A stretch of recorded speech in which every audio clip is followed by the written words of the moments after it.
विषयावर बोलतोय, रोज आपण या सगळ्याची चर्चा करतोय, रोज नवनवे मुद्दे तुम्ही मांडताय, रोज नवनवी माहिती देताय. आज नेमके नवे काय मुद्दे, आज तुम्ही कशा प्रकारे या युद्धाकडे पाहताय, काय नवी माहिती आहे आपल्याकडे? ढगे सर. 9वा दिवस आहे आणि आपण जसं पाहतोय याला दोन्ही अँगलनं कन्सिडर करा. एका बाजूला डोनाल्ड ट्रम्प यांनी दावा केलेला आहे की इराणियन नेव्हीच्या 44 युद्ध नौका ज्या आहेत त्या आम्ही पाण्यात बुडवलेल्या आहेत.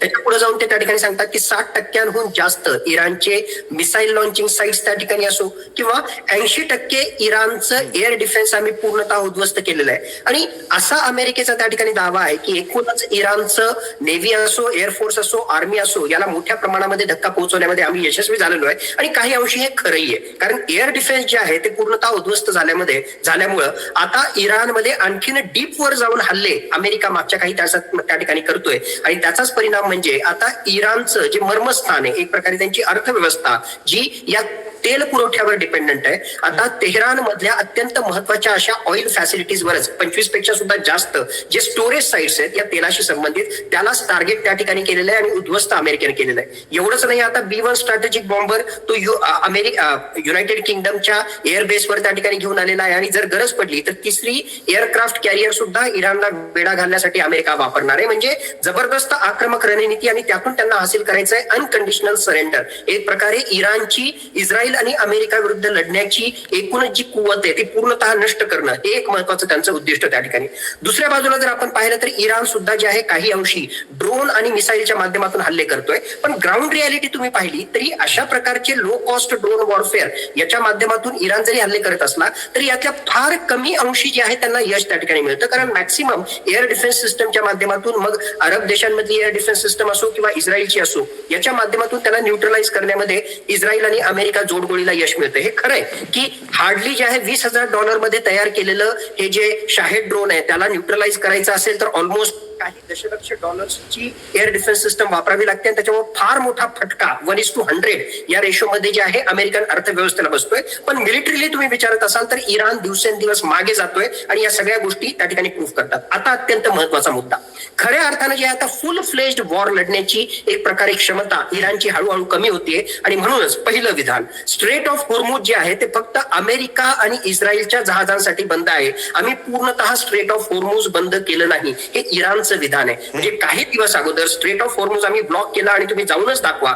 अशी धमकी देणारा इराण हा कुठेतरी जे आहे ज्यावेळेस म्हणतोय की फक्त अमेरिका, इस्रायल आणि त्यांच्या मित्र राष्ट्रांसाठीच स्ट्रेट ऑफ होर्मुझ बंद आहे, म्हणजे एक स्टेप तो मागे आलेला आहे. एवढंच नाही, प्रेसिडेंट पेझेशकियान जे इराणचे राष्ट्राध्यक्ष आहेत त्यांनी त्या ठिकाणी काल विधान केलं होतं की ही जी अरब राष्ट्र आहेत त्यांच्या विरुद्धचे हल्ले त्याच्यासाठी आम्ही माफी मागतो, we are sorry for that, आणि जर त्यांनी आमच्यावर हल्ले केले तरच आम्ही प्रतिहल्ले करू. मग हे दोन विधानं जर तुम्ही एकत्रित जोडले तर कुठेतरी त्या ठिकाणी दिसतं की इराण मधला एक राजकीय नेतृत्वाचा ग्रुप हा कुठेतरी चर्चा म्हणा किंवा एक पाऊल मागे येण्याच्या मनस्थितीत त्या ठिकाणी आहे. कारण मोठ्या प्रमाणामध्ये इराणच्या अर्थव्यवस्था आणि एकूणच इराणचं त्या ठिकाणी नुकसान होतंय हे ते त्या ठिकाणी मानतात. पण असं जरी असलं तरी IRGCचा एक ग्रुप जे कट्टरपंथी आहेत ते आरपारची लढाई करण्यासाठी त्या ठिकाणी तयार आहेत. दुसऱ्या बाजूला बेंजामिन नेतन्याहूचे स्टेटमेंट त्या ठिकाणी पहा. बेंजामिन नेतन्याहू म्हणतायत की आम्हाला इराणचे तुकडे तुकडे करायचे नाहीत, आम्ही इराणला जे आहे शांत इराण अशा प्रकारे म्हणजे पीसफुल इराण असं आमचं त्या ठिकाणी उद्दिष्ट आहे. म्हणजे इनडिरेक्टली हे कुठेतरी जे आहे चर्चा म्हणा किंवा कुठेतरी जे आहे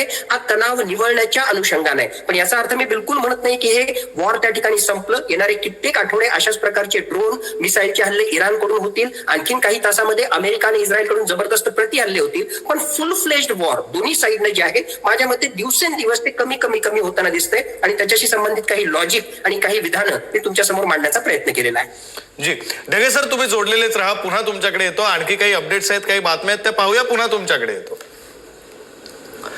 इराणमधील दक्षिण तेहरान आगीच्या विळख्यात सापडलेला आहे. इस्रायली हल्ल्यामध्ये तेल डेपो उद्ध्वस्त झाला आहे. इस्रायल आणि इराणमधील युद्ध भडकलं असून दक्षिण तेहरानमधील एका मोठ्या तेल साठवणूक केंद्रावर भीषण हल्ला झालाय आणि या हल्ल्यानंतर संपूर्ण परिसर आगीच्या गोळ्यांनी आणि धुरानं व्यापून गेलाय.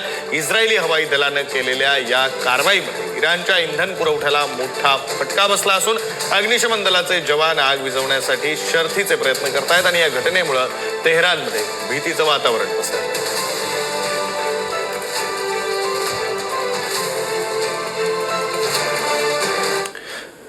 तर तेहरानमधील शहारान तेल डेपोमधून इंधन गळती झालेली आहे. इंधन गळती झाल्यानं भीषण आगीची घटना घडली आहे. तर वाऱ्यामुळे ही आग 4ही दिशांमध्ये पसरलेली आहे. अमेरिकेकडून अवघ्या 3 दिवसांमध्ये इराणच्या 42 युद्धनौका नष्ट झाल्याचा दावा करण्यात आलेला आहे. अमेरिकेचे राष्ट्राध्यक्ष डोनाल्ड ट्रम्प यांनी हा दावा केला. अवघ्या 3 दिवसात इराणच्या 42 युद्धनौका नष्ट केल्याचा दावा त्यांनी केला. इराणवर आणखी कठोर प्रहार होणार, ट्रम्प यांनी ही धमकी दिली. अमेरिकेचे राष्ट्राध्यक्ष डोनाल्ड ट्रम्प यांनी शनिवारी दावा केला की अमेरिकेनं अवघ्या 3 दिवसात इराणच्या नौदलाच्या 42 युद्धनौका नष्ट केल्यात. मध्य पूर्वेत सुरू असलेल्या संघर्षामुळे परिस्थिती दिवसेंदिवस गंभीर होत असून जागतिक बाजारपेठा, हवाई वाहतूक आणि प्रादेशिक सुरक्षेवर त्याचा परिणाम दिसून येतोय.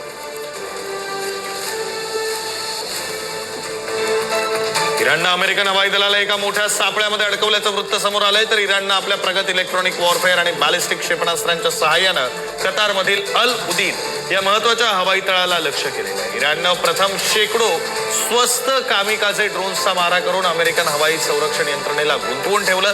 ही यंत्रणा ड्रोन्स रोखण्यात व्यस्त असतानाच इराणनं अचूक बॅलिस्टिक क्षेपणास्त्र डागून अमेरिकन रडार यंत्रणेचं मुख्य केंद्र नाई सेंटर उद्ध्वस्त केलं आणि या हल्ल्यामुळे आखाती देशातील अमेरिकन हवाई दलाची नजर निकामी झाली असून त्यांचं विमान नियंत्रण आणि देखरेख तंत्रज्ञान कोलमडलेलं आहे. पुन्हा एकदा जाऊया, आपल्यासोबत सतीश ढगे सर जोडलेले आहेत. ढगे सर, आता एक प्रश्न असा पडतो की तुम्ही 2 देशातल्या विधानांचा तुम्ही रेफरन्स दिला होता, इराण आणि इस्रायल. इराणनं काहीशी माफी मागितली, इस्रायल म्हणते की आम्हाला काही तुकडे तुकडे करायचे नाहीत, पीसफुल इराण हवंय, आणि त्यानुसार तुम्ही म्हणताय की हे युद्ध आता हळूहळू आपण प्रत्यक्ष युद्धापासून लांब जातोय असं दिसतंय. अमेरिकेचं काय सर? ट्रम्प आताही म्हणतायत की आणखी मोठा घात करू. ऑब्जेक्टिव्ह खरं म्हटलं तर कुठल्याही क्षणाला डोनाल्ड ट्रम्प जे आहे आम्ही विजयी झालो म्हणून या युद्धातून बाहेर पडू शकतात का?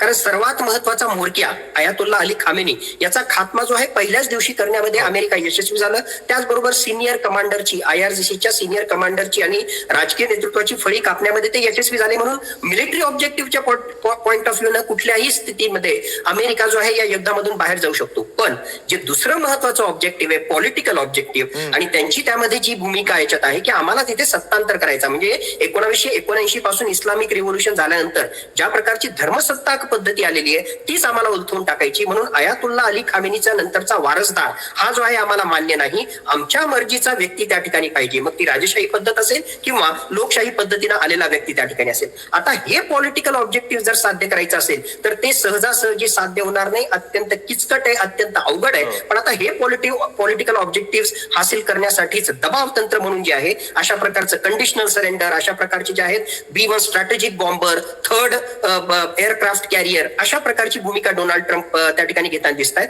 दुसऱ्या बाजूला पडद्यामागे फार महत्वाच्या घटना त्या ठिकाणी घडत आहेत, त्या म्हणजे या इराणलाच तुकडे तुकडे करण्यासाठी त्यामधला एक महत्वाचा कुर्डिश पॉप्युलेशन, कुर्डिश तिथली जी जनता आहे त्यांच्यामध्ये फूट पाडणं आणि एक प्रकारे जे आहे सेपरेट कुर्डिस्तान म्हणा किंवा त्यांच्या मार्फत त्यांना शस्त्रास्त्र त्याचबरोबर पैसा देऊन इराणमध्ये जे आहेत अंतर्गत बंडाळे माजवणं, ज्याच्या माध्यमातून ही राजसत्ता धोक्यामध्ये येईल आणि या धर्माधिष्ठित राजसत्तेला एक प्रकारे बाजूला हटवता येईल, अशा प्रकारे सुद्धा जे आहे एक प्रकारचा डाव अमेरिकेचा त्या ठिकाणी असू शकेल. माझ्या मते अत्यंत अवघड, अत्यंत जटिल, कुटील अशा प्रकारचा डाव डोनाल्ड ट्रम्प त्या ठिकाणी खेळत आहेत. आणि म्हणून अशा प्रकारचा आक्रमक रणनीती की पुढचे 4 ते 6 आठवडे आणि जर गरज पडली तर त्यानंतरही आम्ही लढाई करत राहू, ही त्यांची भूमिका आहे. दुसऱ्या बाजूला अशा प्रकारची आक्रमक भूमिका घेतल्यामुळेच अमेरिकेमधले जे त्यांच्या जाणारे अंतर्गत प्रश्न आहेत, मग त्यांची अर्थव्यवस्था असो, युनायटेड स्टेट्सच्या सुप्रीम कोर्टनं त्यांच्या टेरिफ विषयी दिलेला निर्णय त्या ठिकाणी असो, एप्स्टीन फाईल आणि त्याच्या माध्यमातून त्यांची इमेज खराब झालेली असो,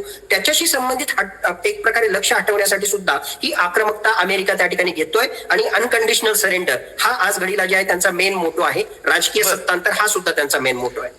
खूप खूप धन्यवाद सतीश ढगे सर, तुम्ही सगळी माहिती दिलीत, हे सगळं विश्लेषण केलं, काही मुद्दे सांगितलेत, काही स्टेटमेंट्सचा आधार देऊन तुम्ही जे म्हणताय ते मुद्दे तुम्ही पटवून दिलेत यासाठी.